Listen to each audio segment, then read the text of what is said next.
Chapter 5. Ritual. Zhao Mingrui silently mumbled, and decided that he would not purchase any additional services whatever they were. He would firmly refuse them all. With this in mind, Zhao Mingru followed behind the woman whose face was painted red and yellow, stooping low to enter the low tent. The tent's interior was extremely dark, illuminated only by several beams of light that managed to seep inside. A table covered with paper cards could be made out faintly in the low illumination.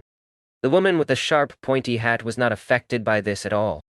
Her long black dress glided as though it was moving over water while she went around to the table. She sat on the opposite side and lighted a candle. The dim yellow light flickered, causing the inside of the tent to appear bright and dark at the same time. It instantly added a much more mysterious feel to the atmosphere.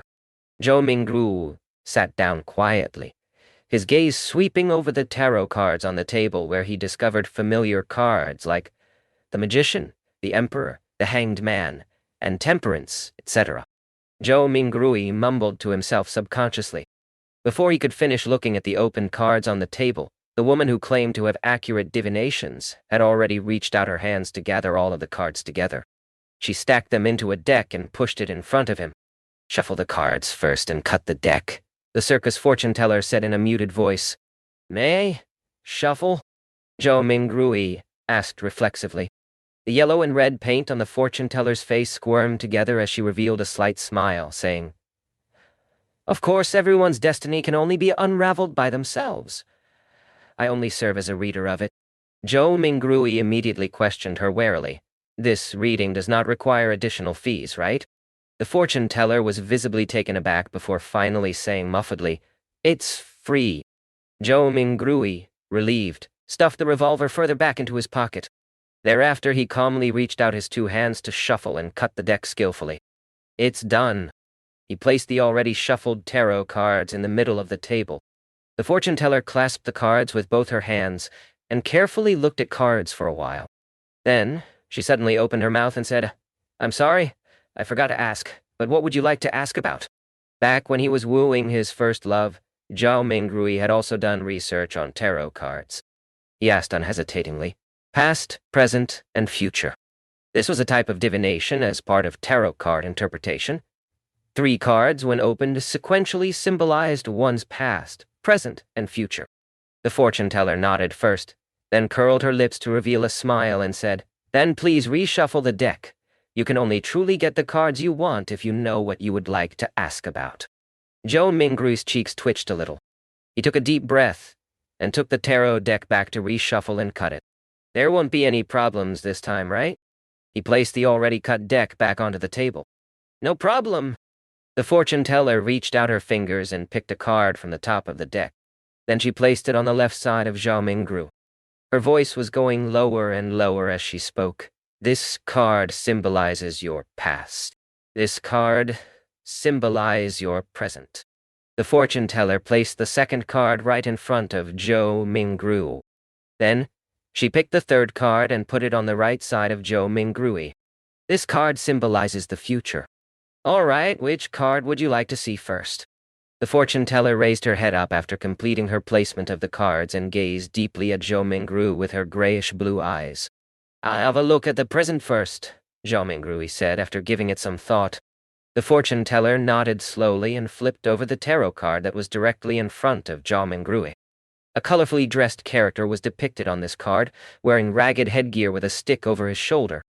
There was a bindle hanging on the end of the stick, and a puppy was following behind him. It was numbered 0. The Fool. The fortune-teller lightly read out the name of the card with her grayish-blue eyes affixed on Zhao Mingru. Zhao Mingru was not even considered an amateur enthusiast of tarot, so he could only make a rough interpretation based on his own impressions of tarot. Just as the fortune-teller was about to say something, the cloth curtains of the tent was suddenly lifted open. The ray of sunlight that shone in was so blinding that it caused the back-facing Zhao Mingru to instinctively narrow his eyes. "Why are you impersonating me again? It's my job to handle the divination for people," a woman's voice growled angrily. "Return to your post quickly. You must remember that you're just an animal trainer."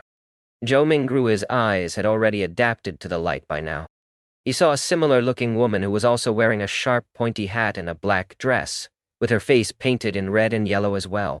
The only difference was that she was taller and had a slimmer physique. The woman who was seating in front of him immediately stood up and said disgruntledly, "Don't mind this. It's just that I like doing this. But I have to say, my divination and interpretation can be really accurate sometimes. I'm serious." She spoke and lifted up her dress to go around from the side of the table before quickly trotting away from the tent. "Sir, would you like me to interpret your cards for you?" The real fortune teller looked at Zhao Mingrui and asked with a smile. Zhao Mingrui's lips twitched and asked her sincerely, "Is it free?" "No," the real fortune teller answered. "Then forget it." Zhao Mingrui pulled his hands back and put them into his pockets. He clutched his revolver and money before stooping again to exit the tent. Zhao Mingrui very quickly put this matter behind him. He spent 7 pence at the lettuce and meat market for a pound of not-so-great mutton. Then he also bought some tender broad beans, cabbage, onions, potatoes, and other items. Together with the bread that he bought earlier, he spent a total of 25 copper pennies, which converted to 2 soldi and 1 pence. There's really not enough to go around for spending. Poor Benson. Not only had Zhou Mingru spent the 2 notes that he had brought with him, but it was also necessary for him to top it up with the 1 penny he had in his pocket. He just sighed and did not think further about it as he hurried back home. With the staple food, he could now carry out the luck enhancement ritual. Nyan. After the second-floor tenants gradually left, Zhou Mingru was still in no hurry to carry out the ritual. Instead, he translated the blessings stem from the immortal Lord of Heaven and Earth and related phrases into the ancient Faizak language, as well as the Lone language. Why? He was intending to try the ritual again the next day in those local languages if the original incantation did not take effect. After all, he had to take into consideration the differences between the 2 worlds. In Rome, do as the Romans do. As for translating it into an ancient ritual prayer that used a dedicated Hermes language, Zhou Mingrui had a difficult time completing it due to his lack of vocabulary. After readying everything, he finally took out the 4 loaves of rye bread. He placed one in the corner where the coal stove was originally, one at the bottom inner side of the dress mirror, one at the top of the cupboard where 2 walls met, and one at the right side of the study table where miscellaneous items were kept. With a deep breath, Zhao Mingrui came to the center of the room and spent a few minutes to calm himself. Then he took a solemn step forward and went in a counterclockwise direction in the shape of a square. When he took the first step, he chanted in a low whisper, "Blessings stem from the immortal Lord of Heaven and Earth." The second step, he sincerely chanted, "Blessings stem from the sky Lord of Heaven and Earth." The third step, Zhou Mingrui breathed out a whisper, "Blessings stem from the exalted Dirch of Heaven and Earth." At the fourth step, he spat out a foul breath and meditated in concentration. "Blessings stem from the celestial worthy of heaven and earth." When he returned back to the original spot, Zhao Mingrui closed his eyes and waited in his place for an outcome. He had some anticipation in him, some unease, some hope, and some fear. The unknown in front of him was tainted with the crimson light of hope. Zhao Mingrui's thoughts were swirling in his head and was finding it difficult to quell it. It was at this time that he suddenly felt the surrounding air seem to stop, becoming thick and mysterious. Immediately after, a low whisper could be heard beside his ears that sounded at times real, at times sharp, at times imaginary, at times alluring, at times maniacal, and at times crazy. He clearly did not understand the murmuring that went on, but Zhou Mingrui still couldn't help himself from wanting to listen to it and distinguish what it was saying. His head was in pain again. It was so painful that it felt like someone had stuck a steel drill rod into it. Zhou Mingrui only felt like his head was going to explode. His thoughts were filled with a psychedelic of colors. He knew that something was wrong and tried to open his eyes. However, he wasn't even able to complete such a simple action. His entire body was getting tighter and tighter, and it felt like he could just break apart at any time. At this time, a self-mocking thought came up in Zhou Mingrui's mind. If you didn't seek death, you wouldn't die. He could no longer bear with it. Just as his mind was going to break, the murmuring of voices faded away, and his surroundings became very quiet. The mood was an erratic one. It was not only the mood. Zhao Mingrui felt his own body going through the same sensations as well. He tried once more to open his eyes, an extremely easy task this time. A gray fog appeared over his eyes, haziness, vague, and endless. What's with this situation? Joe Mingrui suddenly looked around him and then lowered his head down to discover that he was floating at the edge of an endless fog. The fog was flowing like water and was dotted with a lot of crimson stars. Some of them were enormous, while others were tiny.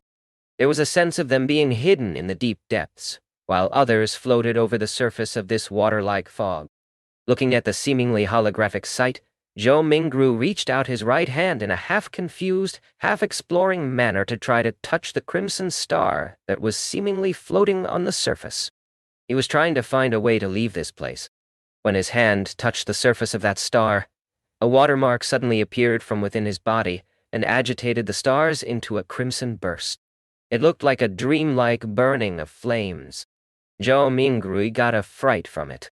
He retracted his right hand in a panic, but accidentally touched yet another crimson star.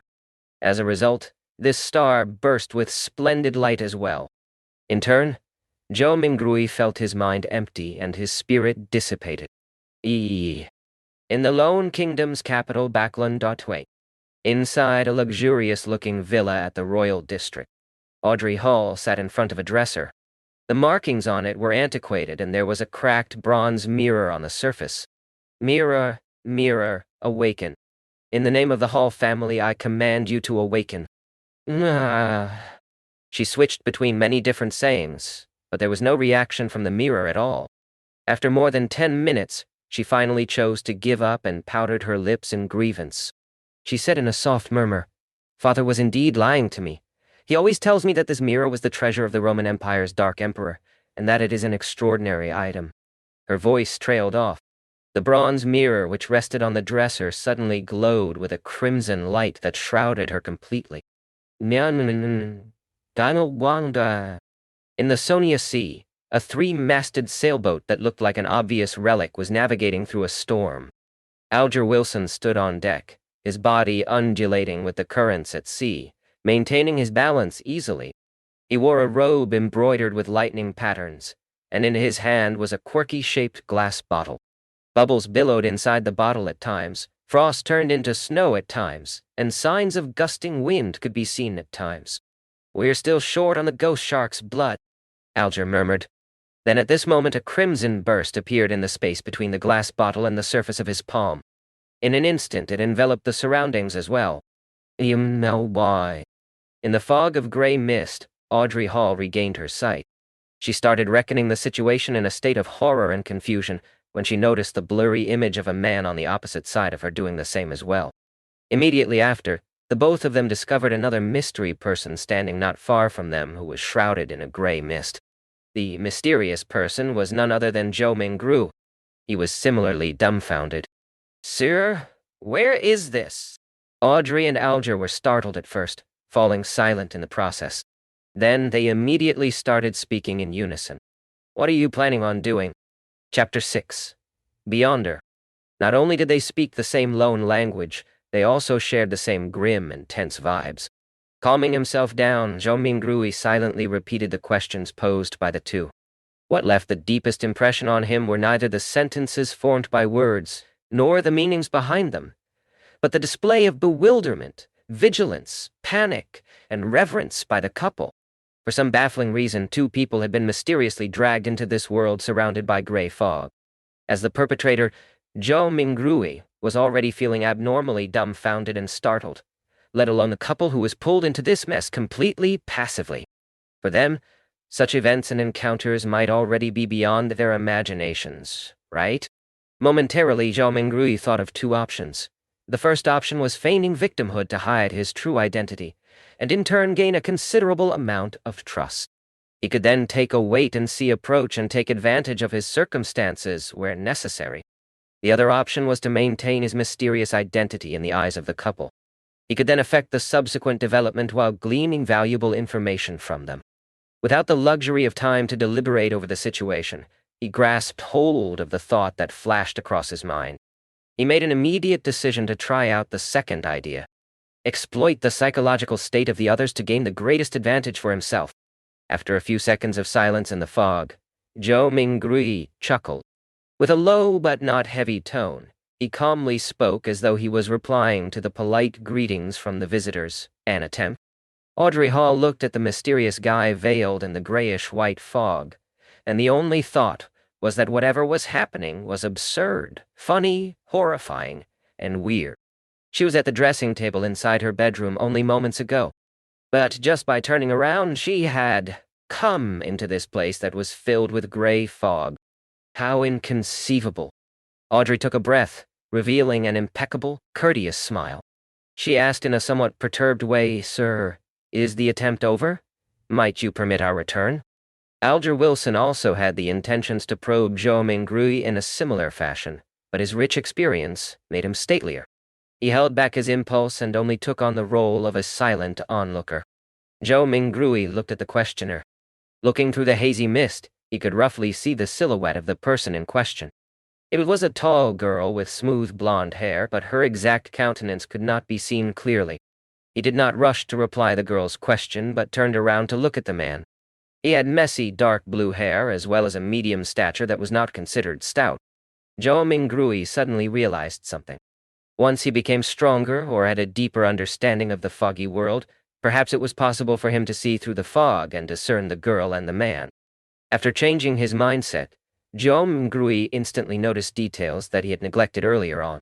The girl with a melodious voice and the mature, withdrawn man both looked considerably incorporeal. Tainted by a faint crimson-red, they resembled a projected image of the two crimson-red stars beyond the gray fog. This projection was based on the connection between the crimson-red and himself, an intangible connection that only he himself could realistically grasp hold of. The projection would disappear once the connection was cut, and the couple would then return. Zhou Mingrui nodded mildly and looked at the blonde, chuckling. "Of course, if you make a formal request, you can return this very moment." When she did not identify any ill intention from his tone, Audrey heaved a sigh of relief. She believed that since a gentleman who was capable of such miraculous things had given his word, he would definitely abide by it stringently. With her mind somewhat mollified, she surprisingly was in no hurry to request her leave. She rolled her virid eyes left and right, which sparkled with an abnormal radiance. She said in an anxious, anticipative, and tempted manner, "This is such a wonderful experience. Yes, I've always been hoping that something like this would happen. I mean, I like mysteries and supernatural miracles. No, my point is, what I mean is that, sir, what I mean is that, sir, what can I do to become a beyonder?" She got more excited as she spoke, so much so she was fumbling over her words.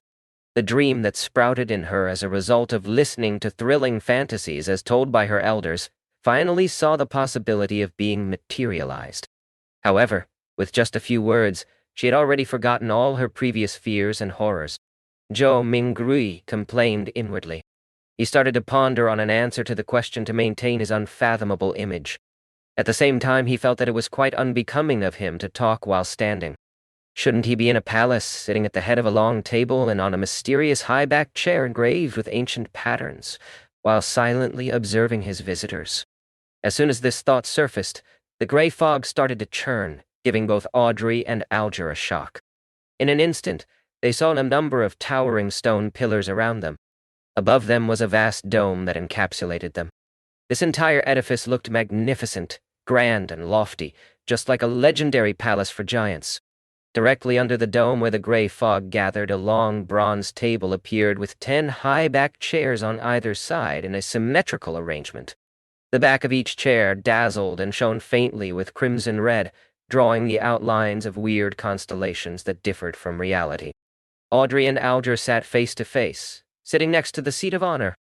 The girl looked to her sides and could not help but mumble, "How fascinating." Zhou Mingrui extended his right hand and caressed the edge of the bronze table a little while, maintaining an unperturbed expression. Alger inspected the surroundings, and after a few seconds of silence, he suddenly opened his mouth and answered Audrey's question in place of Zhou Mingrui. "Are you alone? If you want to become a beyonder, join the churches of either the Evernight Goddess, the Lord of Storms, or the God of Steam and Machinery. The majority of us will not meet a beyonder our entire lives. This has caused churches, and even some clergies within some of the biggest churches, to suspect the same. While this is the case, I am certain to tell you that Beyonders still exist in courts, tribunals, and execution agencies. They are still fighting against the dangers that grow in the dark, only that their numbers are much fewer as compared to before and during the early days of the Iron Age. Zhou Mingrui listened attentively, but he tried his best to present himself as paying little attention to Alger's words, much like how young kids listen to stories. Relying on Klein's fragmented general knowledge of history, Zhou Mingrui knew clearly that the Iron Age referred to the current epoch, which was the fifth epoch that began 1349 years ago. Audrey silently listened to Alger finish his sentence before sighing. "Mister, I know all about what you just said. I even know more than that, including the Nighthawks, the mandated Punisher, and the machinery hive mind, but I don't want to lose my freedom." Alger gave a low-sounding laugh and said vaguely, "You can't become a Beyonder without sacrifices. If you don't consider joining churches and accepting their given challenges, you can only seek the royal families and the few nobles with family histories of more than 1,000 years. If not, you can rely on your luck to search for clandestine evil organizations." Audrey puffed her cheeks subconsciously and looked around in a fluster. After confirming that both the mysterious man and Audrey did not notice her tick, she pressed, "Are there no other solution?" Alger sank into silence. About half a minute later, he turned around to look at the mysterious man who was watching the two of them in silence. Realizing that Zhou Mingrui had no plans to make any comment, he looked back at Audrey and said with deliberation, "I have 2 sets of sequence 9 potion formulas." Zhou Mingrui muttered to himself, "Really? Which 2 sets?" Audrey clearly knew what the sequence 9 potion formulas meant. Alger leaned back slightly and replied unhurriedly, "As you know, humanity can only depend on potions to become real Beyonders, while the names of potions come from the blasphemy slate. After constant translations in Tajitan, Elvish, Ancient, and Modern Hermes, and Ancient Phizak, they have undergone changes to match the day and age of that era.